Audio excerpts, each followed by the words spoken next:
नमस्कार दोस्तों, आज की इस वीडियो में हम पढ़ने वाले हैं क्लास 9 की इंग्लिश की बीआई की चैप्टर 3 की poem rain on the roof. दोस्तों, इस पोयम को लिखा है कॉट्स किन्नी ने। तो चलिए शुरू करते हैं with stanza number first from when the से लगाकर ओवरहेड तक। रेफरेंस, ये पंक्तियां कवि कॉट्स किन्नी द्वारा रचित कविता रेन ऑन द रूफ से ली गई हैं। कॉन्टेक्स्ट, इन पंक्तियों में कवि बारिश होना कैसे शुरू होता है का वर्णन करता है और बारिश की शुरुआत से पहले वातावरण में क्या क्या होता है उसे बताता है। कवि अपने उन आनंदमय विचारों को व्यक्त करना चाहता है जो उसके मन में अपने घर की छत पर बारिश की आवाज को सुनकर आते हैं। एक्सप्लेनेशन, कवि अपनी अलंकृत भाषा में वर्षा प्रारंभ होने का वर्णन करता है। वह कहता है कि जब आकाश में बादल मंडराते हैं और अंधेरा होने को लगता है तब वर्षा शुरू हो जाती है। वह मन में ऐसा विचार करता है कि दुख में अंधकार वर्षा बनकर रोता है। यद्यपि कवि प्रश्न मुद्रा में है, फिर भी वह किसी दुख से दुखी है।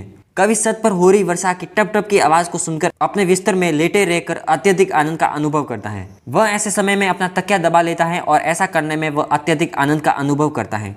छत पर हो रही वर्षा की टप टप की आवाज उसे बहुत ही अच्छी लगती है। स्टांजा नंबर 2 एवरी टिंगल से लगाकर अपॉन द रूफ तक। दोस्तों, इसके अंदर रेफरेंस तो सेम है क्योंकि पोयम सेम है। तो अब मैं कॉन्टेक्स्ट और एक्सप्लेनेशन आपको बताऊंगा। कॉन्टेक्स्ट, इन पंक्तियों में कवि अपनी उन संवेदनाओं को व्यक्त करता है जो वर्षा की बूंदों की आवाज सुनकर उसके मन में उठती हैं। वह बारिश की बूंदों से उत्पन्न आवाज सुनकर पुरानी यादों में खो जाता है। एक्सप्लेनेशन, जब कवि अपने मकान की छत पर हो रही बारिश की आवाज सुनता है तो उसका हृदय असीम आनंद से भर जाता है। वह कहता है कि उसकी यानी बारिश की ध्वनि कवि के हृदय में गूंज उत्पन्न पैदा करती है। घर की छत की आयताकार टाइलों पर गिरने वाली वर्षा की बूंदों की ध्वनि उसके हृदय में सुख का अनुभव कराती है और कवि कल्पना में खो जाता है। कवि कहता है कि जब वह अपने घर की छत पर पड़ने वाली बारिश की बूंदों की आवाज को सुनता है तो उसके मन में कई प्रकार के सपन आते हैं। पुरानी स्मृतियां उसके मन में सपन के रूप में आती हैं। तब उसके लिए यह आनंददायक दृश्य बन जाता है। Last stanza number 3 now in से लगाकर ऑफ द रेन तक। कॉन्टेक्स्ट, अपने घर की छत पर वर्षा की टपटपाहट को सुनकर कवि को अपनी माँ की याद आ जाती है।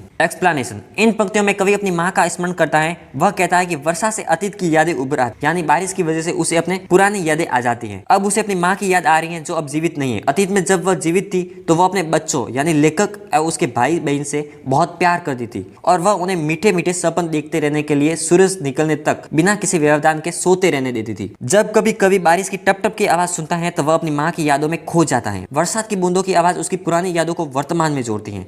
इसलिए कवि अपनी घर की छत पर लकड़ियों की बनी टाइलों पर बरसात की बूंदें पड़ने से प्रभावित हो जाता है। दोस्तों, ये थी हमारी पोयम। यदि आपको ये हमारी पोयम पसंद आई है तो प्लीज इस चैनल को सब्सक्राइब कीजिए, वीडियो को लाइक कीजिए और अपने दोस्तों के साथ शेयर कीजिए। मैं मिलता हूँ आपको इसी तरह नई वीडियो के अंदर। तब तक के लिए जय हिंद, जय भारत।